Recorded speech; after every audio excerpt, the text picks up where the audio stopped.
தேன்கூடு வாசகர்களுக்கு அன்பின் வணக்கம். சாண்டில்யன் எழுதிய சரித்திர நாவலான கடல் புறா நாவலின் ஆடியோ வடிவம் வாசிப்பது உங்கள் ரே விஜயலட்சுமி.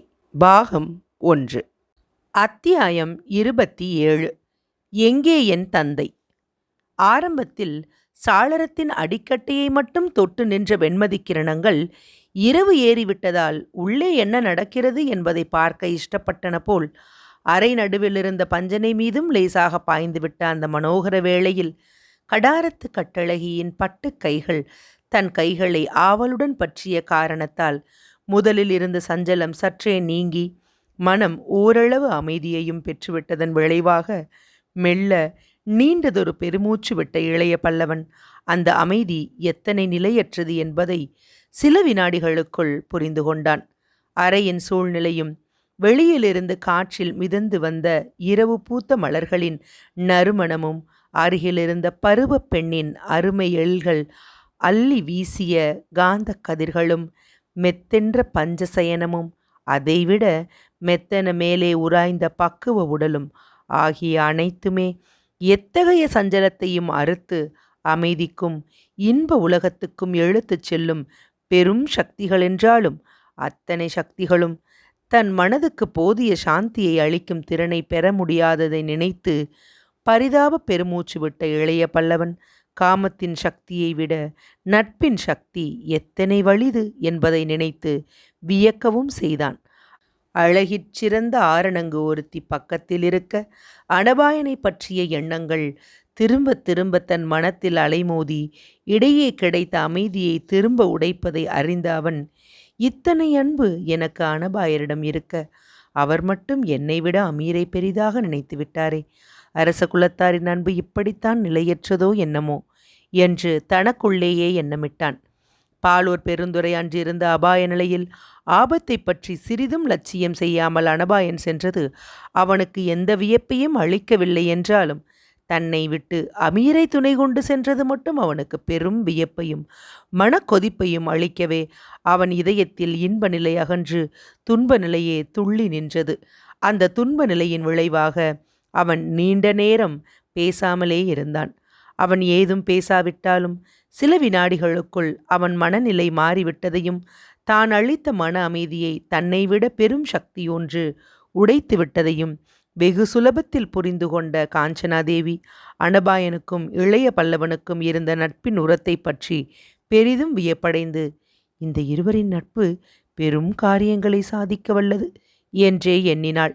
தன் கைகள் அவன் கைகளை பிடித்த போது தன் விரல்களுடன் இணைந்த அவன் விரல்கள் மேற்கொண்டு விஷமம் ஏதும் செய்யாமல் சில வினாடிகளுக்குள் செயலற்று விட்டதையும் தன் உடல் உராய்ந்ததும் பதிலுக்கு சாய்ந்து கொடுத்த அவன் உடம்பு கூட திடீரென உணர்ச்சியற்று விட்டதையும் கவனிக்கத் தவறாத காஞ்சனாதேவி அவன் இதய வேதனையை நன்றாக அறிந்து கொண்டாளாதலால் அவனை மீண்டும் சமாதானப்படுத்த முயன்று, அனபாயர் உங்களை விட்டு அமீரை அழைத்துச் சென்றதை நீங்கள் இத்தனை பொருட்படுத்த வேண்டிய அவசியமில்லை என்றாள் மெதுவாக. இளைய பல்லவன் இதற்கு உடனடியாக பதிலேதும் சொல்லவில்லை. குனிந்த தலை குனிந்தபடியே உட்கார்ந்திருந்தான்.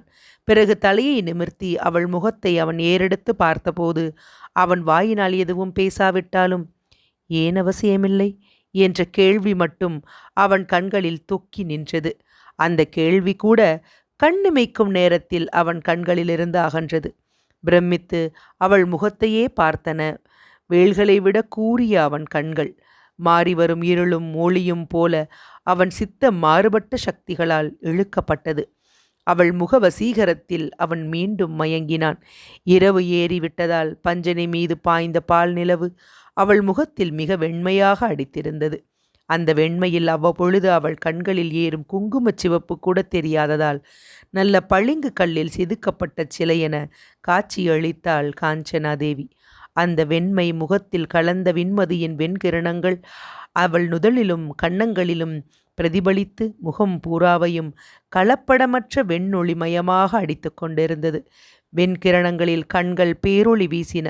அத்தனை ஒளிக்கும் வெளுக்காத உதடுகள் மட்டும் அதிக சிவப்பாக பிரகாசித்து இருமுறை மெல்ல விரிந்து மூடின. அப்படி மூடிய சமயத்தில் ஒரு கணம் தெரிந்த 2 உள்முத்துக்கள் திடீரென இளைய பல்லவன் உள்ளத்தை அள்ளவே செய்தன. பெரும் மாயையில் மீண்டும் சிக்கினான் இளைய பல்லவன். நிலவில் ஒரே ஒளிமயமாக கிடந்த அந்த பருவமங்கையின் வசீகர வதனத்தின் ஒவ்வொரு அசைவிலிருந்தும் காமக்கணைகள் கணக்கின்றி எழுந்து அவன் சித்தத்தில் பாய்ந்தன. ஏதோ சொல்ல உதடுகள் விரிந்தபோது கவிழ்க்கப்பட்ட குமிழ் கண்ணாடி போல் எழுந்திருந்த கபோலங்களில் விழுந்த குழிவுகளும், உதடுகள் மூடியதும் ஏதோ மந்திரஜாலம் போல் அவை மறைந்து விட்ட மாயமும், கேள்வி கேட்க எழுந்தன போல் எழுந்து தாழ்ந்த பருவங்களின் அசைவும், சிறிது நேரம் நிலைத்து நின்று திடீரென கொட்டிய இமைகளும் பளிச்சென்று பற்பல இரகசிய செய்திகளை சொல்லவே பிரமிப்பில் ஆழ்ந்து கிடந்தான் இளைய பல்லவன். காஞ்சனாதேவி மட்டும் இஷ்டப்பட்டிருந்தால் அந்த பிரமிப்பில் அவனை நீண்ட நேரம் ஆழ்த்தியே வைத்திருக்கலாம். ஆனால் அப்படி அவன் மீது கண்களை வீசிய காஞ்சனாதேவியே அவன் பிரமிப்பை உடைக்கவும் முயன்றாள். 4 வேல்களும் உராய்வது போல் தன் கண்களும் அவன் கண்களும் உராய்ந்த சமயத்தில் அவன் கண்களே வெற்றியடைந்ததையும், அவன் வெறித்த பார்வை தன் கண்களுக்குள் பாய்ந்து இதயத்துக்குள்ளேயும் புகுந்து இதயத்தை மூடியிருந்த வெட்கச்சீலையை கூட களைவதைப் போன்ற பிரம்மையை தனக்கு அளித்து விட்டதையும் கண்ட காஞ்சனாதேவி பெரும் சங்கடத்துக்கு இலக்கானாள். அந்த சங்கடத்தின் விளைவாகவோ, மேற்கொண்ட அந்த நிலை நீடித்தால் விளைவு என்ன ஆகுமோ என்ற பயத்தாலோ அவள் திடீரென அவன் கைகளை பற்றி நின்ற தன் கைகளை விடுவித்து கொண்டாள். பஞ்சனையில் சற்று நகர்ந்து உட்கார்ந்து கொண்டாள். அந்த 2 செய்கைகளாலும் அவன் பிரமிப்பை உடைத்து விடலாம் என்று எதிர்பார்த்த காஞ்சனாதேவி அவை 2ம் வேறு விபரீதங்களுக்கு தூண்டிவிட்டதை மறுவினாடி உணர்ந்து என்ன செய்வதென்று தெரியாமல் திணறினாள். கைகள் விடுவிக்கப்பட்டதும் திடீரென துடித்து பஞ்சனையிலிருந்து விடுதலையடைந்த அவன் கரங்கள் 2ம் அவள் முகத்தை சிறைப்படுத்தி நில ஒளிக்காக அதை நன்றாக திருப்பின. அவன் முரட்டு உள்ளங்கையில் அவள் பட்டு கன்னங்கள் குழைந்தன. சற்றே திருப்பப்பட்டதால் நில ஒளி பூரணமாக விழுந்த முகத்தின் ஒவ்வொரு சாயையும் அவன் கண்கள் ஆராய்ந்தன. கன்னங்களின் வளவளப்பை கைகள் உணர்ந்தன. முகம் லேசாக திருப்பப்பட்டதால் அவள் வீசிய கடைக்கண் பார்வையின் வேகத்தை அவன் கண்கள் உணர்ந்தன.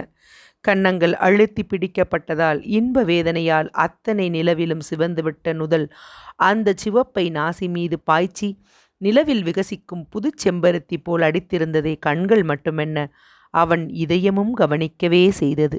கண்ணும் கண்மூலம் இதயமும் கவனித்தவை இவை. இவை காணாதவற்றை சித்தம் கற்பனை செய்தது, கண்டது. உணர்ச்சிகள் பேரிரைச்சலுடன் அவன் உள்ளத்தில் எழுந்து அலைமோதின. அந்த அலைகளில் சிக்கி தத்தளித்தாள் அஞ்சனா வெளியாளும் கூட. அலைகளிலிருந்து இதயத்தை மீட்க விரும்பிய அவள் வெளிகளை சற்றே மூடினாள். மூடியதால் அவன் பார்வையிலிருந்து மீளலாம் என்றுதான் நினைத்தாள்.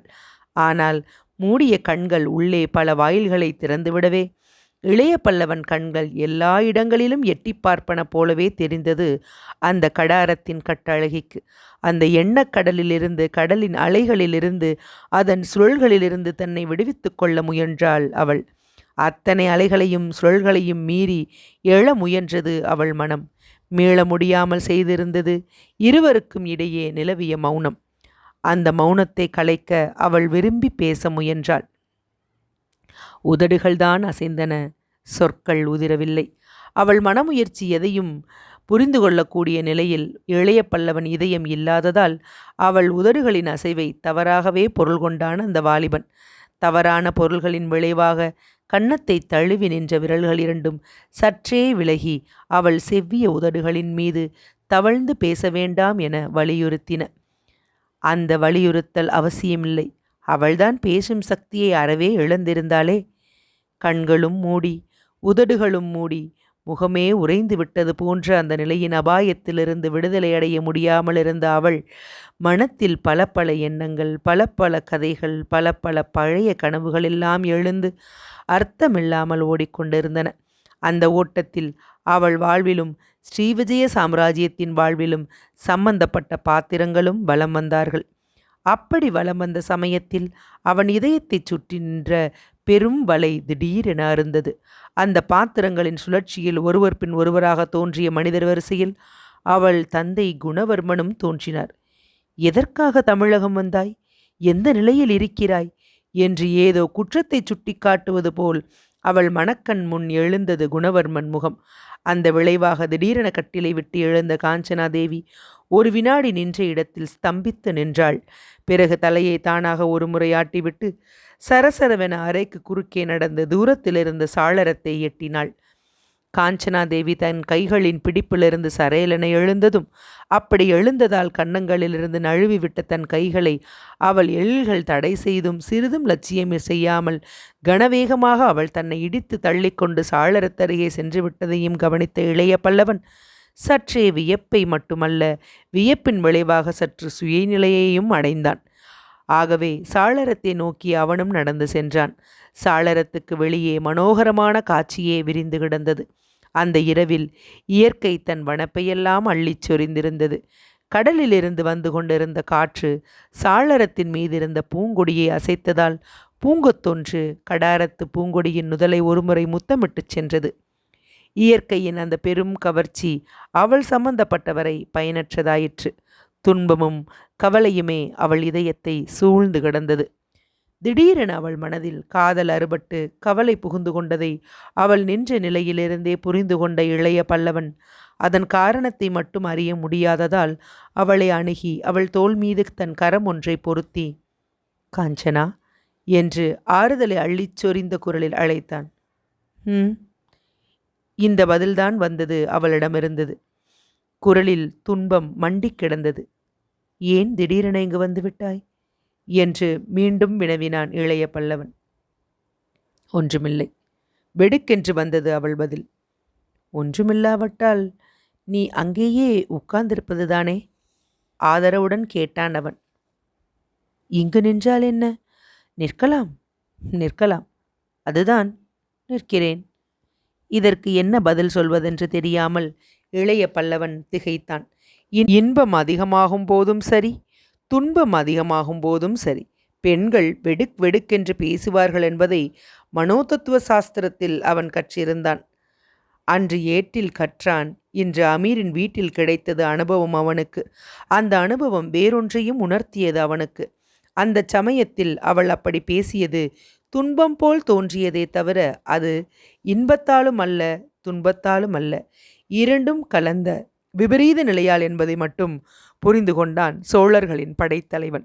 பஞ்சனையில் தாங்கள் இருவரும் மௌனமாக கொஞ்சிக் கொண்டு நின்ற நிலைகளில் திடீரென ஏதோ ஒரு துயரத்தின் கதிர் அவள் இதயத்தில் பாய்ந்து விட்டதென்பதையும், அந்த துயரம் ஊடுருவிய இன்ப நிலை அவள் இதயத்தை கலக்கி விட்டிருக்க வேண்டும் என்பதையும் உணர்ந்து கொண்ட இளைய பல்லவன் தன் உணர்ச்சிகளை பூர்ணமாக ஒரு கட்டுக்குள் கொண்டு வந்து, காஞ்சனா, உன் மனோநிலை எனக்கு புரிகிறது. உன் இதயத்தை திடீரென துயரம் ஊடுருவியிருக்கிறது. அதன் காரணத்தை எனக்கு சொல்லலாமா என்று குரலில் குழைவுடன் கேட்டான். காரணம் ஏதும் அவள் சொல்லவில்லை. புது துயரம் பாய என்ன இருக்கிறது? நாம் இருப்பதே துயரம் தோய்ந்த நிலைதானே என்று பொதுப்படையாக பதில் சொன்னாள்.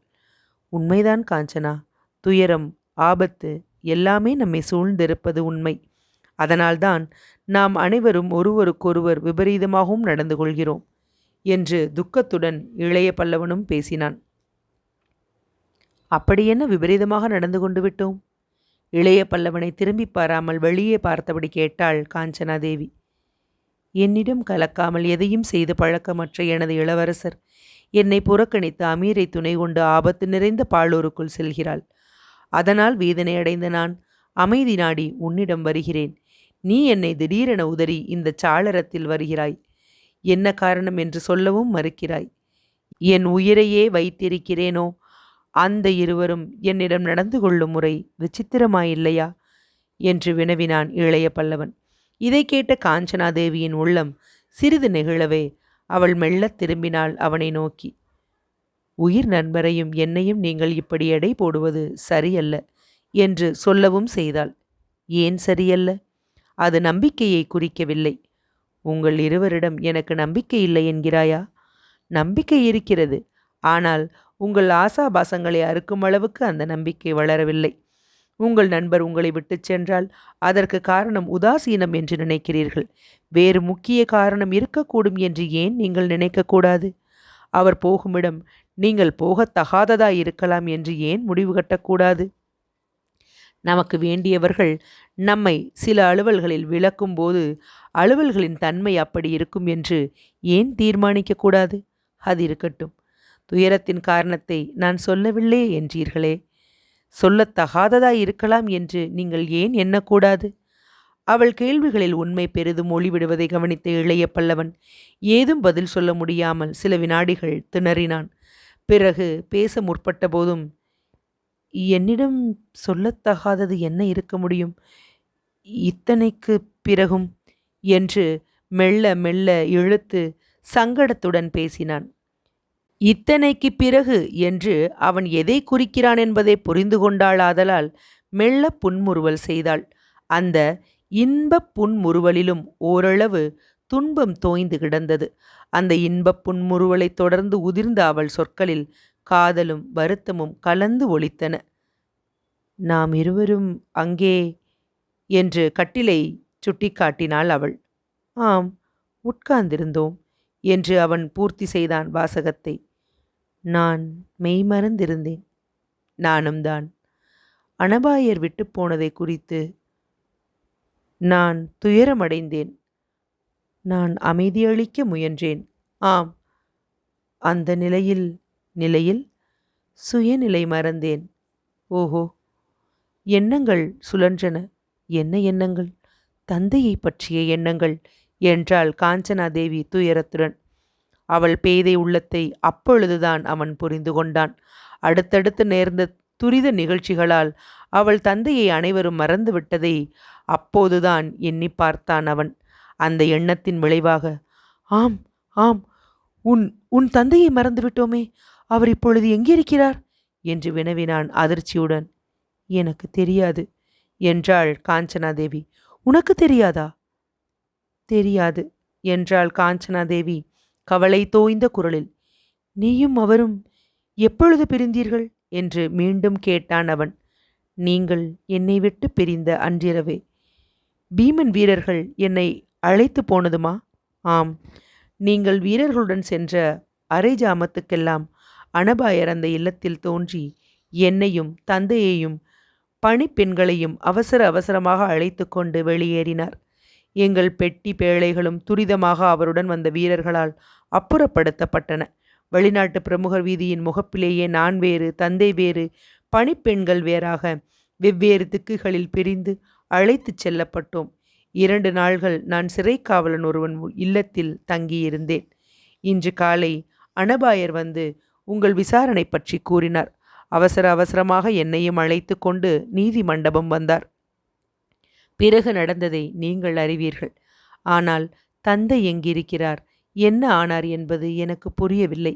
அமீரின் பாதுகாப்பில் இருப்பதாக சீன கடலோடியிடம் அனபாயர் சற்று முன்பு கூறியதுதான் எனக்கு தெரியும். இந்த பாலூரில் தந்தையை எங்குதான் தங்க வைத்திருப்பார் அனபாயர்? இதற்கு திடமான பதிலதையும் இளைய பல்லவனால் கூற முடியவில்லை. அனபாயன் போக்கு எதுவும் ஊகிக்க முடியாத புதிராயிருந்தது அவனுக்கு. ஆகவே அவன் காஞ்சனாதேவிக்கு சொன்ன பதிலில் உணர்ச்சி இருந்ததே ஒழிய தெளிவு லவலேசமும் இல்லை.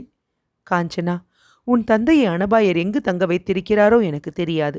நான் பாலூரில் கால் வைத்த நாளாக நேரிட்ட நிகழ்ச்சிகள் அனைத்தும் பிரமையை ஊட்டக்கூடியனவாகவே அமைந்திருக்கின்றன. கனவில் நடப்பது போல் நிகழ்ச்சிகள் துரிதமாக நடந்திருக்கின்றன. நாம் அனைவரும் வெறும் பதுமைகள் போல் அனபாயரால் நடத்தப்பட்டிருக்கிறோம். அவர் இயக்கும் வழியில் நாம் இயங்குகிறோம். ஆனால் ஒன்று மட்டும் நிச்சயமாக சொல்வேன். அனபாயர் உடலில் உயிர் இருக்கும் வரை உன் தந்தைக்கு ஆபத்து எதுவும் இல்லை.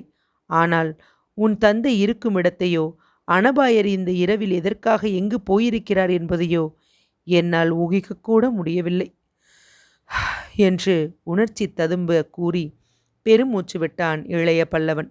அவ்விருவரும் ஊகிக்க முடியாத, ஏன் கனவிலும் நினைக்க முடியாத மிகவும் ஆபத்தான இடத்தை தான் அந்த சமயத்தில் அனபாயன் அணுகிக் கொண்டிருந்தான். அத்தியாயம் 27 நிறைவுற்றது. அத்தியாயம் 28. தோப்பில் தெரிந்த தீபம். இயற்கை தன் இன்பத்தையெல்லாம் அள்ளிச் சொரிந்தும் அதை அனுபவிக்க முடியாமல் தந்தை எங்கிருக்கிறார் என்று கடாரத்து கட்டழகி எண்ணி ஏங்கி தவித்து கொண்டிருந்த அந்த சமயத்தில் நீண்ட நாள் நண்பன் தான் இருக்க அமீரை துணை கொண்டு சோழகுல இளவல் சென்று விட்டானே என்பதால் கருணாகர பல்லவன் கரைந்துருகி கலங்கிய அந்த வேளையில் நள்ளிரவு நெருங்கிக் கொண்டிருந்தாலும் மக்கள் நடமாட்டமோ காவலின் கெடுபிடியோ சிறிதும் குறையாத அந்த நேரத்தில் அச்சத்தை அணுவளவும் அறியாத அனபாய குலோத்துங்கன் அராபிய நாட்டவனும் அத்தியந்த நண்பனுமான அமீருடன் பாலூரின் அரசு வீதியை மிகச் சாவதானமாக அணுகிக் கொண்டிருந்தான். அவனை தாங்கி வந்த புரவி மட்டுமின்றி அமீரை தாங்கிய புரவியும் கூட அந்த சோழ நாட்டு அரசகுல வீரனின் கருத்தை நன்றாக புரிந்து கொண்டது போல் அமைதியாகவும் அலட்சிய நடைபோட்டும் நடந்தது. வடநாட்டு வர்த்தகர்களைப் போல் அந்த இருவரும் வேடமணிந்திருந்ததன் விளைவாக அவர்கள் உடைகளை இடுப்புக்கு மேல் அடியோடு மறைத்து தலையிலும் முக்காடாக வளைந்து முகங்களின் மேல் நீண்டு சற்றே தொங்கி முகங்களின் மேற்பாகத்தை ஓரளவு மறைத்திருந்தாலும் பார்வையை மட்டும் மறைக்காத காஷ்மீரத்து சால்வைகள் கூட கடற்புறம் இருந்து வந்த காற்றில் அதிகமாக பறக்காது உடல்களுடன் ஒட்டி அமைதியையும் எச்சரிக்கையையும் காட்டின.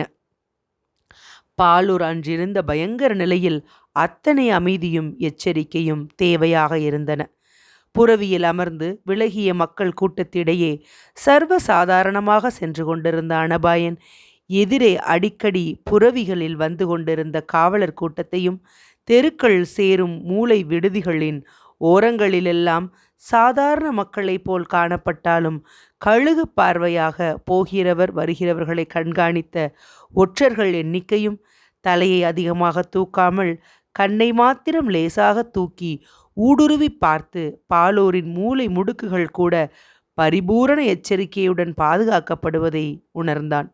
தவிர தெரு மூலைகளில் அசட்டையுடன் இருப்பதாக காணப்பட்ட ஒற்றர்களின் இடைகளில் குறுவாள்கள் காட்சியளித்ததையும் கண்ட சோழர்குல இளவல் தான் சற்று நிலை பிசகி யாரென்பதை வெளியிட்டுவிட்டால் அந்த குறுவாள்களுக்கும் ஏன் மூளை வீடுகளின் மறைவில் இருக்கக்கூடிய பெருவேல்களுக்கும் அடுத்த க்ஷணம் இரையாகக்கூடும் என்பதை புரிந்து கொண்டான். இத்தகைய காவலிலிருந்து தனது நண்பர்களை தப்புவிக்க வேண்டுமானால் சாதாரண மனித பிரயத்தத்தினால் அது சாத்தியமல்ல என்பதையும் பெரும் தந்திரத்தாலும் சாகசத்தாலுமே அதை சாதிக்க முடியும் என்பதையும் சந்தேகத்துக்கிடமின்றி உணர்ந்து கொண்டான் அன்னபாயன். அந்த சமயத்தில் அவன் எண்ணங்கள் மறுநாள் இரவு தப்பிச் செல்லும் முறைகளை கூட அவ்வளவாக கவரவில்லை. இத்தனை பலமான காவலை மீறி அப்பொழுது வந்து காரியத்தை சாதிக்க வேண்டுமே என்ற கவலை அவன் இதயத்தை பெரிதும் கவ்விக்கொண்டிருந்தது. அந்த கவலையை சிறிதும் வெளிக்கு காட்டாமலே பல வீதிகளையும் கடந்து அரச வீதியின் முகப்புக்கு வந்துவிட்ட அனபாயன் அந்த வீதியில் மற்ற வீதிகளை விட 2 பங்கு காவல் இருந்ததையும் வீதிக்குள் நுழையும் ஒவ்வொரு புறவியும் நிறுத்தி சோதிக்கப்படுவதையும் கண்டதும் குதிரையின் நடையை அதிகமாக தளர்த்தி முகத்தை குனிந்த வண்ணமே அமீரை அழைத்தான். அந்த அழைப்பின் விளைவாக தன் புரவியை அனபாயனின் புரவிக்கு வெகு அருகில் கொண்டு வந்துவிட்ட அமீர், ஏன் அழைத்தீர்கள் என்று வினவினான். இருவரும் தலையை தூக்காமலும் மிகுந்த எச்சரிக்கையுடனும் குதிரைகளை நிறுத்தாமல் மெல்ல நடத்தி கொண்டே சம்பாஷணையை துவங்கினார்கள். அரச வீதியின் முகப்பை கவனித்தாயா அமீர் என்று வினவினான் அனபாயன். கவனித்தேன் என்றான் அமீர் தலையை குனிந்த வண்ணமே. அதோ செல்லும் ஒவ்வொரு வண்டியும் புரவியும் இதர வாகனங்களும் நிறுத்தப்படுகின்றன என்று மீண்டும் குறிப்பிட்டான் அனபாயன் அமீருக்கு மட்டும் கேட்கும் குரலில். அது மட்டுமல்ல, வாகனங்களை எட்டி பார்த்து சோதனையும் செய்கிறார்கள் என்ற அமீரின் பதிலில் சிறிது கவலையும் தொனித்தது. புரவிகளில் வருபவர்கள் கீழிறக்கப்படுகிறார்கள் என்று சுட்டிக்காட்டினான் அனபாயன். ஆம், சிலருடைய வாள்களும் இதர ஆயுதங்களும் கூட பறிக்கப்படுகின்றன. ஆயுதமுள்ள யாரையும் அரச வீதிக்குள் அனுமதிக்க மாட்டார்கள் போலிருக்கிறது. அதை பற்றி நமக்கேன் கவலை? உங்களிடம் ஆயுதம் ஏதுமில்லை. என்னிடம் இருக்கும் குறுவாள்கள் 2ஐயும் காவலர் பறித்து கொண்டாலும் பாதகமில்லை. இதை அறிந்துதான் ஆயுதம் ஏதும் கொண்டு வர வேண்டாம் என்று என்னை தடுத்து விட்டாயா? ஆம், எப்படி தெரியும் உனக்கு? இந்த ஆயுத நீக்கல் உற்சவம் பாலூரில் சில நாள்களாக அடிக்கடி நடக்கிறது.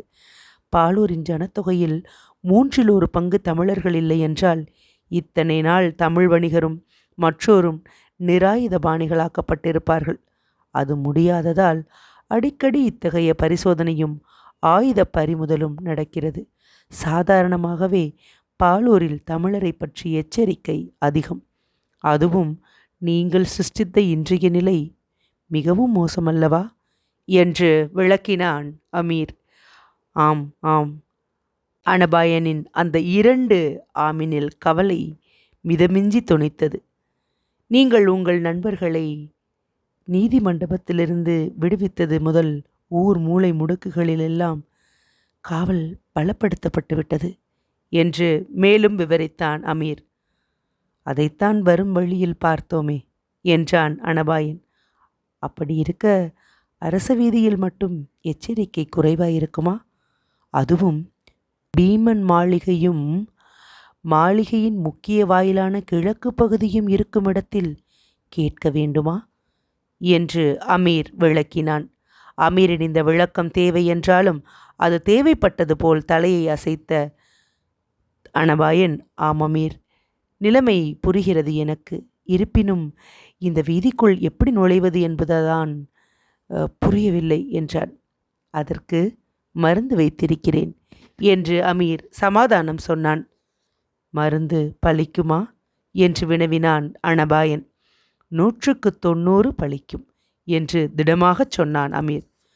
10 சந்தேகம்தான். ஆம். அந்த பலிக்காத 10இல் சிக்கிக்கொண்டால் போரிட்டுதான் தப்ப வேண்டும். வாளை கூட வேண்டாம் என்று நிராயுதபாணியாக அழைத்து வந்து விட்டாயே, போரிடுவது எப்படி? அத்தனை அபாயத்திலும் மெல்ல நகைத்தான். அனபாயரே, உங்கள் திறமையை அறியாமலா உங்களை நிராயுதபாணியாக அழைத்து வந்தேன்? நம்மிடம் வாள் இல்லாமற் போனால் என்ன, எதிரிகளிடம் வாள் இருக்குமே. காவலன் எவனாவது சந்தேகப்பட்டால் என் குறுவாள் அவனை தீர்த்துவிடும். அது பலிக்கவில்லை என்றால் நீங்கள் அவன் மீது பாய்ந்து விடலாம். புலிக்குட்டிக்கு பாய்ச்சலை நானா சொல்லித்தர வேண்டும் என்றான் அமீர். இந்த பதில் சொல்லி முடிவதற்கும் இருவரும் வீதி முகப்பு காவலை எட்டுவதற்கும் சரியாக இருக்கவே மேற்கொண்டு ஏதும் பேசாமல் ஈட்டிகளை கொண்டு வழிமறித்து நின்ற காவலர் கூட்டத்திடம் வந்து இருவரும் புறவிகளை நிறுத்தினார்கள். அவர்களுக்கு முன்பிருந்த 2 வண்டிகள் சோதிக்கப்பட்டு அரச வீதிக்குள் நகர்ந்ததும் அமீரின் புறவியையும் அனபாயனின் புறவியையும் இருமுறை சுற்றி வந்து அவை 2லும் பக்கவாட்டில் தொங்கிய 4 பெரும் பைகளை தட்டி பார்த்தனர் காவலர் இருவர். இந்த சோதனை நடந்து கொண்டிருக்கையிலேயே முன்வண்டிகளை அனுப்பிவிட்டு புறவிகளை அணுகிய காவலர் தலைவன் ஒருவன், ஏன் முக்காடிட்டிருக்கிறீர்கள்? எடுங்கள் முக்காட்டை, உங்கள் முகத்தை பார்ப்போம் என மிக முரட்டுத்தனமாக கூறி முக்காடுகளை களைய தன் வாளின் நுனியையும் அனபாயன் முகத்துக்காக தூக்கினான். அந்த வாளின் நுனி மட்டும் அந்த முகத்திரையை சற்று விளக்கி இருந்தால் அடுத்து நிகழ்ந்திருக்கக்கூடிய சம்பவங்களையோ அந்த சம்பவங்களின் முடிவையோ ஊகிப்பது கஷ்டம். ஆனால் அத்தகைய இக்கட்டான நிலையை அமீரின் அதிகார குரல் தடுத்து நிறுத்தியது. கலிங்கத்தில் பிற நாட்டு வணிகரை அவமதிக்கும் நாகரிகம் எத்தனை நாளாக பரவியிருக்கிறது என்று மிகவும் கசப்பும் கடுமையும் நிறைந்த குரலில் கேட்டான். அமீரின் இந்த கேள்வியால் திடுக்கிட்ட காவலர் தலைவன் அனபாயனை விட்டு அமீரை நோக்கி திரும்பினான். சில நாள்களாகத்தான் பரவியிருக்கிறது, அவசியத்தை முன்னிட்டு என்று அதிகாரத்துடன் கூறவும் செய்தான். அந்த அவசியம் இதற்கும் தேவையா என்ற அமீர் தன் மடியிலிருந்து சின்னஞ்சிறு சீலையொன்றை எடுத்து காவலர் தலைவனிடம் நீட்டினான். அதை கையில் வாங்கி கொண்டு பக்கத்தில் இருந்த வீரனொருவனை பந்தம் பிடிக்கச் சொல்லி பந்தத்தின் வெளிச்சத்தில் சீலையை பிரித்து படித்த காவலர் தலைவனின் முகத்தில் குழப்பத்தின் ரேகை பெரிதும் படர்ந்தது. ஆம், உத்தரவு திட்டவட்டமாகத்தான் இருக்கிறது. ஆனால் என்று ஏதும் புரியாமல் இழுத்தான் காவலர் தலைவன். சீலையில் இருப்பது கலிங்கபிரான் மாமன்னர் பீமருடைய முத்திரை என்று சற்று கடுமையுடன் உணர்த்தினான் அமீர். அது தெரிகிறது, காவலர் தலைவன் பதில் சொன்னானே தவிர மேலும் குழப்பமே அவன் குரலில் தொனித்தது. அரண்மனைக்கு வேண்டிய பல வாணிப பொருள்களை கொடுப்பவன் நான். அரச மாளிகை புரவி வர்த்தகத்திலும் பங்கு பெற்றவன். ஆகையால் நான் அரச மாளிகைக்குள் நுழைவதையோ அரசரை நேரடியாக பார்ப்பதையோ யாரும் தடை செய்ய முடியாது. என் பெயரை கூட கேட்க முடியாது. சீலையில் உத்தரவு தெளிவாயிருக்கிறது என்றான் அமீர். காவலர் தலைவன் சில வினாடிகள் யோசித்தான். பிறகு கேட்டான், அது சரி, நீங்கள் வேண்டுமானால் போகலாம். உங்கள் சோதனை செய்ய அவசியமில்லை. ஆனால் இவரை ஏன் நாம் அனுமதிக்க வேண்டும் என்று. அரச காரியமாக போவதால் என்றான் அமீர். அரச காரியமாக எங்கு போகிறீர்கள்? அரண்மனையின் பின்புறத்துக்கு. பின்புறத்துக்கு எதற்காக? அங்குதானே குதிரைச்சாலை இருக்கிறது. ஆம், அதன் தலைவரிடம் 20 புறவிகள் வாங்கப் போகிறோம். அரசர் குதிரைச்சாலையில் புறவி விற்கிறார்களா? இல்லை, விற்பதில்லை. பின் எதற்கு 20 புறவிகள்? மாற்றித்தர. இதை கேட்ட காவலன் விவரம் புரியாமல் விழித்தான். அவன் விழிப்பதை பார்த்த அமீர், குதிரைச்சாலையில் உள்ள புறவிகள் சில பயனற்று விட்டன. நாளை அரபு நாட்டு கப்பல் ஒன்று புறவிகளுடன் வருகிறது. அவற்றில் வரும் புறவிகளுக்கு இவற்றை மாற்ற வேண்டும். இதை பார் என்று மேலும் 2 ஓலைகளை எடுத்து அமீர் காவலர் தலைவரிடம் சமர்ப்பித்தான். அந்த ஓலைகள் 2லும் பாலூர் அரண்மனை குதிரைச்சாலை தலைவரின் கையொப்பம் இருந்ததையும் அமீர் சொன்ன செய்திக்கும் அவற்றில் இருந்த விவரத்துக்கும் மிகுந்த பொருத்தம் இருந்ததையும் கவனித்த காவலர் தலைவன் அவர்கள் இருவரையும் அதற்கு மேல் கேள்விகள் கேட்காமல் அரச விடுதிக்குள் செல்ல அனுமதித்தான். வீதிக்கு குறுக்கே இருந்த காவலர் தடை நீங்கி புறவிகள் அரச வீதிக்குள் நுழைந்ததும், அப்பாடா என்று நிம்மதி பெருமூச்சு விட்ட அனபாயன், அமீர், அந்த சீலையை பற்றி என்னிடம் ஏதும் சொல்லவில்லையே என்று வினவினான். அனபாயரே, அரபு நாட்டிலிருந்து சீனம் சென்று அங்கிருந்து கலிங்கம் வந்து வாணிபம் செய்யும் நான் வாழ்க்கையில் எத்தனை சோதனைகளிலிருந்து தப்பியிருக்கிறேன் என்பது உங்களுக்கு தெரியும். ஆகவே சதா ஏதாவது இடுக்கண்களையே எதிர்பார்க்கிறேன். அதற்கு அவ்வப்பொழுது வேண்டிய பாதுகாப்புகளையும் செய்து கொள்கிறேன். சீலையும் ஓலைகளும் அத்தகைய பாதுகாப்பு கருவிகள். ஆனால் என்று இழுத்தான் அமீர். என்ன ஆனால்? ஓலையிலிருந்த கையெழுத்துகள் குதிரைச்சாலை தலைவருடையது அல்ல. வேறு யாருடையது? அடியேனுடையதுதான். அனபாயன் பிரமித்து அமீரை நோக்கினான். கையெழுத்து பொய்யென்று கண்டுபிடிக்கப்பட்டிருந்தால் என்ன ஆகியிருக்கும் என்று வினவினான். என் சக்தியில் அனபாயருக்கு நம்பிக்கை இல்லை போலிருக்கிறது. அவசியமானால் கலிங்கத்து பீமன் கையெழுத்தை கூட என்னால் போட முடியும். தேவையில்லாததால் போடவில்லை என்று அடக்கத்துடன் பதில் கூறினான் அமீர். மிகுந்த ஆபத்து சூழ்ந்து கிடந்த அந்த நிலையிலும் சற்று இறைந்தே நகைத்துவிட்ட அனபாயன் மேற்கொண்டு ஏதும் கேள்வி கேட்காமல் அமீரை தொடர்ந்தான். அனபாயனை பின்னால் வரச் சொல்லி முன்னால் தன் புறவியை செலுத்திய அமீர் அரச வீதியின் நடுவுக்கு வந்ததும் அங்கிருந்த அரச மாளிகையின் கிழக்கு வாயிலுக்குள் நுழைந்தான். ஒவ்வொரு இடத்திலும் காவலரால் தேக்கப்பட்டாலும் உத்தரவு சீலையின் மந்திரத்தால் காவலர் பணிந்துவிட அரண்மனையை சுற்றி சென்ற அமீர் அரண்மனையின் பின்புற வாயிலையும் கடந்து அதற்கு நேர் பின்னால் இருந்த பெரும் தோப்பில் வந்து சேர்ந்தான். சந்திர வெளிச்சத்தில் பிரம்மாண்டமான அந்த தோப்பு மிகவும் கவர்ச்சியாக தெரிந்தது. தோப்பை சுற்றியிருந்த பெரும் மதிலுக்கு முன்புறத்தில் காவல் இல்லை என்றாலும் அதன் வாயிலுக்கு பின்னால் 2 வீரர்கள் காவல் புரிவது அவர்கள் எச்சரிக்கை கோஷங்களிலிருந்தே புரிந்தது. அந்த கோஷத்தை தூக்கி அடித்து கொண்டிருந்த 100கணக்கான புறவிகளின் கணைப்புச் சத்தம் வீரனான அனபாயன் காதுக்கு ரம்யமாக இருந்ததால் அவன் மனதில் இருந்த ஆபத்து, கவலை முதலியன மறைந்து அவை இருந்த இடத்தில் பெரும் இன்பம் புகுந்து கொண்டது. பல ஜாதி குதிரைகள், பல நாட்டு குதிரைகள், எத்தனை விதம், எத்தனை ரகம், எத்தனை விதமான கணைப்புகள், எத்தனை விதமான உடற்கட்டுகள். இத்தனை வித்தியாசத்திலும் புறவி என்ற ஒரு பொது சாதிதானே இருக்கிறது. ஈஸ்வர சிருஷ்டியில் எது பொது, எது தனி? அப்பப்பா, என்ன விந்தை என்று சிந்தித்து கொண்டே அமீரை தொடர்ந்தான் அனபாயன். அமீர் குதிரைச்சாலை தோட்டத்தின் அந்த பெருவாயிலை கண்டதுமே சிறிது ஏதோ சிந்தித்தான். பிறகு தலையை வேண்டாம் என்பதற்கு அறிகுறியாக ஆட்டிவிட்டு மதிலை வலப்புறமாக சுற்றி சென்று ஒரு சிறு திட்டிவாசலுக்கு வந்து புறவியிலிருந்து கீழே குதித்து அனபாயனையும் இறங்கச் சொன்னான். அவன் சொற்படி அனபாயன் இறங்கியதும், அனபாயரே, இனிமேல்தான் நாம் எச்சரிக்கையுடன் இருக்க வேண்டும். இந்த குதிரைச்சாலை கூட கண்காணிப்பில் தான் இருக்கும் என்று நினைக்கிறேன் என்று அமீர் எதிரே இருந்த திட்டிவாசலை நோக்கி மெல்ல நடந்தான். மெல்ல திட்டிவாசற் கதவில் காதை வைத்து சில வினாடிகள் உற்று கேட்டான். பிறகு அந்த வாயிற்கதவை மும்முறை லேசாக தட்டினான். சிறிது நேரம் பதிலேதும் இல்லை. ஆளரவும் கேட்கவில்லை. அனபாயன் மனத்திலும் மெல்ல மெல்ல சந்தேகம் எழுந்தது. குதிரைகளின் இந்த கனைப்பில் நீ மெல்லத் தட்டியது யாருக்கு காது கேட்கும் என்றும் வினவினான். சற்று பொறுங்கள் அனபாயரே என்ற அமீர் திட்டி வாசலின் கதவிடுக்கின் மூலமாக உள்ளே நோக்கிவிட்டு அனபாயனையும் அழைத்து இதோ பாருங்கள் என்றான். திட்டி வாசற் கதவின் பலகைகள் இடங்கொடுத்த இடத்தில் ஒரு கண்ணை வைத்து உள்ளே நோக்கினான் அனபாயன். தூர இருந்த மாளிகையின் வாசலில் திடீரென 2 தீபங்கள் தெரிந்தன.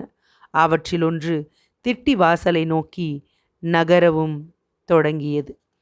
அத்தியாயம் 28 நிறைவடைந்தது. அத்தியாயம் 29. பரிசுகள் 20.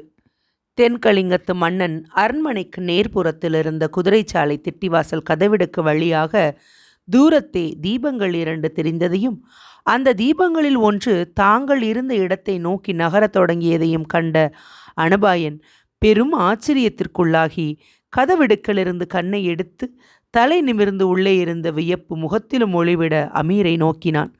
பாலூரையும் அதன் மக்களையும் அங்கிருந்த அரசாங்க அதிகாரிகளையும் சர்வ விளக்கமாக அறிந்தவன் நான் ஒருவனே என்று மனப்பால் குடித்து கொண்டிருந்த அனபாயனுக்கு தன்னை மீறி விவகாரங்கள் அறிந்தவன் ஒருவன் இருக்கிறான் என்பதே பெரும் வியப்பாக இருந்ததால் அந்த வியப்பை சொற்கள் மூலம் காட்ட முற்பட்டு, அமீர், இன்றுதான் உன் திறமை எனக்கு முழுவதும் புலப்படுகிறது என்று கூறினான். இதழ்களில் லேசான புன்முறுவல் ஒன்று தவழ அனபாயனை நோக்கிய அமீர் சற்று விஷமத்துடனேயே கேட்டான், ஏன் இதுவரை புலப்படவில்லையா என்று. அனபாயன் பதிலுக்கு சிரித்தான்.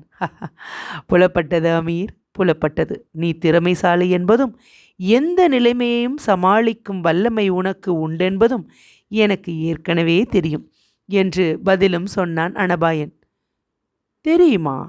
அமீரின் கேள்வில் ஏளனத்தின் சாயை நிரம்பியிருந்தது. அதை கவனித்தும் கவனிக்காதவன் போல் பதில் சொன்ன அனபாயன், தெரியும் அமீர். தெரியாவிட்டால் உன்னிடம் என்னுடைய அருமை நண்பர்களின் உயிரையும் மாபெரும் கடாரத்தின் பிற்காலத்தையும் ஒப்படைப்பேனா? உன் திறமையை பற்றி நான் சந்தேகிக்கவில்லை. இந்த பாலூரின் முக்கிய இடங்களிலெல்லாம் நீ ஆள்களை உன் வாணிபத்துக்கு அனுகூலமாக வைத்திருப்பதும் எனக்கு தெரியும். ஆனால் அரச மாளிகைக்கு அருகிலேயே, ஏன் உள்ளேயே என்று கூறலாம், நீ கை வைக்க முடியும் என்பதை நான் இதுவரை உணரவில்லை. இன்று வரை 3 பங்கு தமிழரை உடைய இந்த பாலூரில் என் சக்திதான் அதிகம் என்று எண்ணியிருந்தேன். கைவிரல் விட்டு எண்ணக்கூடிய சொற்ப அராபியர் உள்ள இந்த ஊரில் உன் சக்தியும் செல்வாக்கும் என் சக்தியை விட பல மடங்கு அதிகம் என்பதை இன்று உணர்ந்து கொண்டேன் என்று உணர்ச்சி பாய்ந்த குரலில் சொற்களை உதிர்த்தான். அந்த பாராட்டுகளால் ஓரளவு சங்கடத்துக்குள்ளான அமீர் சற்றே தலையை தொங்க போட்டுக்கொண்டு, தாங்கள் அளவுக்கு அதிகமாக என்னை புகழுகிறீர்கள் என்று முணுமுணுத்தான். இல்லை அமீர், அளவுக்கு அதிகமான புகழ்ச்சி அல்ல இது. உண்மையைத்தான் கூறுகிறேன். இன்று பாலூர் உள்ள நிலைமையில் அரச வீதிக்குள் புகுவதே கஷ்டம். ஏதோ பொய் கையெழுத்து ஓலைகளையும் பழைய உத்தரவுகளையும் காட்டி அதை சாதித்தாய். அரண்மனைக்குள் புகுந்து பின்புறம் வந்துவிட்டோம். குதிரைச்சாலைக்குள் நுழைவது மிக கஷ்டம் என்று நினைத்தேன். அதற்கும் வழி வைத்திருக்கிறாய் என்று மேலும் பாராட்டிய அனபாயனை இடைமறித்த அமீர், அனபாயரே, வயதும் சந்தர்ப்பமும் அனுபவத்தை அளிக்கின்றன. அனுபவம் புது புது முறைகளை சுட்டி காட்டுகிறது. தங்களை விட அறிவில் நான் குறைந்தவனாயிருந்தாலும் வயதில் பெரியவன். பல நாடுகளில் தங்கியிருக்கிறேன். ஒவ்வொரு நாட்டிலும் ஒவ்வொரு வித அனுபவம் சிக்கல் எனக்கு இருந்தன. அவற்றை தீர்க்க பல பல தந்திரங்களை கையாள வேண்டி வந்தது. கடைசியில் சொந்த நாடு விட்டு தூர நாடுகளில் உறைய வேண்டிய அவசியமுள்ள எனக்கு தந்திரம் வாழ்க்கையின் ஒரு பகுதியாகிவிட்டது. புது புது நிலைகளில் புது புது எச்சரிக்கைகளும் புது புது தந்திரங்களும் இயற்கையாகவே ஏற்படுவது பழக்கமாகிவிட்டது. என் கஷ்டங்களை வாழ்க்கையில் அனுபவித்த யாருக்கும் யுக்திகளும் குயுக்திகளும் தாமாகவே தோன்றும் என்று கூறிவிட்டு அதற்கு மேல் அந்த சம்பாஷணையை நீடிக்க விட இஷ்டப்படாமல் பேச்சை வேறு திசையில் திருப்பி, இதோ பாருங்கள் அனபாயரே, நீங்கள் தூரத்தில் பார்த்த விளக்கு சீக்கிரம் இந்த வாசலை நெருங்கிவிடும். கதவு திறக்கப்படும். ஆகவே உள்ளே புக தயாராயிருங்கள் என்று எச்சரித்தான். சரி அமீர், ஆனால் ஒரு சந்தேகம். இங்கு நீ கதவை தட்டினாய், விளக்கு தொலைவிலிருந்து வருகிறது. நீ மெல்ல தட்டியது அத்தனை தூரம் காதில் விழுமா என்று வினவினான். விழாது அனபாயரே, விழாது. இந்த கதவுக்கருகில் சதா காவல் உண்டு. விளக்குதான் இங்கே வைப்பதில்லை. ஆனால் கதவு தட்டியதும் இங்குள்ள காவலன் சென்று தோப்பு நடுவில் உள்ள வீட்டிலிருந்து விளக்கை கொண்டு வருவான் என்று விளக்கினான் அமீர். கதவுக்கருகில் ஏன் விளக்கு வைப்பதில்லை என்று மீண்டும் கேட்டான் அனபாயன். இது அரசர் நுழையும் வாயில். பீமனா? ஆம். தென்கலிங்க மன்னருக்கு அரபு நாட்டு புறவிகளிடம் உள்ள ஆசை சொல்ல முடியாது. ஆகவே புறவிகளை பார்க்க அரசர் இங்கு வருவார். வந்து மும்முறை கதவை தட்டுவார். தட்டி உள்ளே நுழைந்து புறவிகளை பார்த்துவிட்டு போவார். மேலே ஏதும் அமீர் விவரிக்க தேவையில்லாமல் இருந்தது. பீமன் தன்னந்தனியே புறவிகளுடன் உறவாட, ஆடம்பரம் ஏதுமில்லாமல் நுழையும் திட்டிவாசலுக்குள் நுழைய அதே முறையை அமீரும் கையாண்டிருக்கிறான் என்பதை புரிந்து கொண்ட அனபாயன் மேலும் வியப்பே எய்தினான். அரசர் வந்திருப்பதாக எண்ணித்தான் காவலன் விளக்கு கொண்டு வரப் போயிருக்கிறானா என்று ஆச்சரியத்துடன் வினவினான். ஆமாம் என்று சர்வசாதாரணமாக பதில் சொன்னான் அமீர். கதவை திறந்த பின் வந்திருப்பது அரசன் அல்லவென்பதை காவலன் புரிந்து கொண்டால் என்ன செய்வது? புரிந்து கொள்ள முடியாது. ஏன் ஏன் புரிந்து கொள்ள முடியாது? அரசரை கண்டவுடன் காவலன் தலை குனிந்து வணங்க வேண்டும். பிறகு குனிந்த தலையை நிமிராமல் திரும்பி வீட்டை நோக்கி நடக்க வேண்டும். திட்டிவாசல் காவலருக்கு இப்படி திட்டமான உத்தரவிருக்கிறது. அது மட்டுமல்ல, வேறென்ன? அரசரும் நம்மை போல் முக்காடிட்டுத்தான் வருவார். நமது புறவிகளைப் போல் அவர் புறவியும் சற்று தொலைவில் தனித்துதான் நிற்கும். திட்டிவாசல் பிரவேசத்தை மிக கெட்டிக்காரத்தனமாகவே பீமன் ஏற்பாடு செய்திருக்கிறான் என்பதை உணர்ந்து கொண்ட அனபாயன் பீமனைப் போல் தாங்கள் நுழைவது அத்தனை கஷ்டமல்லவென்பதையும் புரிந்து கொண்டான். இருப்பினும் மேற்கொண்டும் சந்தேகம் ஏற்படவே கேட்டான். மன்னன் வருவதாயிருந்தால் ஒரு புறவிதானே நின்றிருக்கும்? இல்லை இல்லை, சில சமயம் பீமன் ஒரே ஒரு மெய்க்காவலனை அழைத்து வருவதுண்டு என்று அந்த சந்தேகத்தையும் உடைத்த அமீர் மேலும் கையாள வேண்டிய முறைகளை கூறினான். அனபாயரே, இதோ வாசல். இன்னும் சில வினாடிகளில் இந்த திட்டிவாசற் கதவு ஓசைப்படாமல் திறக்கப்படும். முக்காட்டை தளர்த்தாமல் நேரே பார்த்தபடி உள்ளே நுழையுங்கள். காவலனை பேசாமல் பின்தொடருங்கள். தோப்பின் நடுவில் உள்ள வீட்டின் முகப்பில் சென்றதும் அவன் நின்று விடுவான். நீங்கள் சென்று எதிரே இருக்கும் கதவை திறந்து கொண்டு உள்ளே செல்லுங்கள் என்று விளக்கினான் அமீர். குதிரை சாலைத்தோப்பு வீட்டை அடைய வேண்டிய முறை மிக தெளிவாக விளக்கப்பட்டதை கேட்ட அனபாயன் அமீரின் திறமையையும் அரண்மனை விவகாரங்கள் முறைகள் முதலியவற்றை அவன் நுட்பமாக அறிந்திருப்பதையும் எண்ணி உள்ளூர அவனை பாராட்டினான். அமீரை பற்றி அப்படி அவன் உவகை கொண்ட சமயத்தில் திட்டி வாசற்கதவு மெல்ல திறக்கப்பட்டது. முக்காட்டை நன்றாக இழுத்துவிட்டு கொண்டு தோப்புக்குள் அனபாயன் நுழைந்தான். அனபாயனிடம் நடைமுறையை விவரித்து கொண்டிருக்கையிலேயே தன் புறவியின் பக்கங்களில் தொங்கிய பைகளிலொன்றிலிருந்து கனமான ஒரு துணி முடிப்பை எடுத்துக்கொண்ட அமீரும் அனபாயனை பின்பற்றி தோட்டத்துக்குள் நுழைந்தான். தோட்டத்தில் சிறு செடி கொடிகள் அதிகமில்லாமல் எங்கும் பெரும் மரங்களே இருந்தன. அப்படி இருந்த பெரும் மரங்களும் நெருக்கமாக வைக்கப்படாமல் புறவிகளை பிணைக்கும் நோக்கத்துடன் விட்டு விட்டு வைக்கப்பட்டிருந்ததால் அவற்றின் ஒவ்வொன்றின் அடியிலும் நீள கயிறுகள் பிணைக்கப்பட்ட புறவிகள் கால் பாவி நகர்ந்து கொண்டிருக்க முடிந்தது. முன்னே விளக்கு காட்டி சென்ற காவலனை பின்பற்றிய அனபாயன் எத்தனை விதவிதமான சாதி குதிரைகள் அங்கிருந்தனவென்பதை பற்றி மட்டுமின்றி அவற்றின் பழக்கத்துக்கு தக்கபடி அவை பிணைக்கப்பட்டிருப்பதையும் கண்டான். சில புறவிகளுக்கு பின்னங்கால் ஒன்றில் மட்டும் பிணைக்கயிறு கட்டி மரத்தில் அக்கயிற்றை சுற்றி கட்டியிருந்தார்கள். இன்னும் சில புறவிகளுக்கு கழுத்திலும் இன்னும் சிலவற்றுக்கு இடுப்பின் வாளிப்பிலும் கயிறுகள் கட்டப்பட்டிருந்தன. இப்படி பலவிதமாக கட்டப்பட்ட கயிறுகளால் பலவிதமாக உடலை சிலுப்பியும் உலாவியும் கனைத்து கொண்டிருந்த குதிரைகள் மீது இடையே மரக்கிளைகளில் ஊடுருவி வந்த சந்திர வெளிச்சம் விழுந்திருந்ததால் புறவிகள் தெய்வலோக புறவிகளைப் போல காணப்பட்டன. புறவிகளின் கவர்ச்சி வீரனான அனபாயன் இதயத்தை வெகு வேகமாக அந்த புறவிகளை நோக்கி இழுக்கத் தொடங்கியது. அப்படி இழுத்ததன் விளைவாக பேருவகை கொண்ட அனபாயன் அத்தகைய புறவிகளை கொண்ட பீமனை அந்த சமயத்தில் மனதுக்குள் பாராட்டவும் செய்தான்.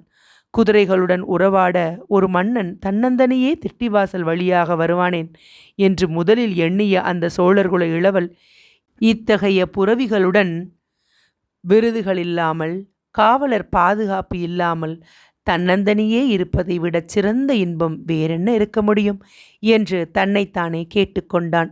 அத்தகைய சிறந்த புரவிகளை உடைய பீமனிடம் பெரும் பொறாமையும் கொண்டான் அவன். அந்த பொறாமையுடன் அரச ரீதியான பொறாமையும் கலந்து கொண்டது அந்த வீரன் மனத்திலே. சோழ நாட்டுக்கும் வெளிநாட்டு புரவிகள் வரத்தான் செய்கின்றன. ஆனால் அவை சோழர் கீழுள்ள முசிறி பெருந்துறையில் இறக்கப்படுகின்றன. அங்கிருந்து வடநாட்டவரும் சேரரும் வாங்கியது போக மீதி குதிரைகளையே சோழ நாட்டுக்கு கிடைக்கின்றன. முசிறி பெருந்துறைக்கு அடுத்தபடி பாலூரே பெரும் துறைமுகம். அரபு நாடுகளிலிருந்து வரும் பல்வகை புரவிகள் கடாரத்துக்கும் காம்போஜத்துக்கும் சீனத்துக்கும் போகின்றன.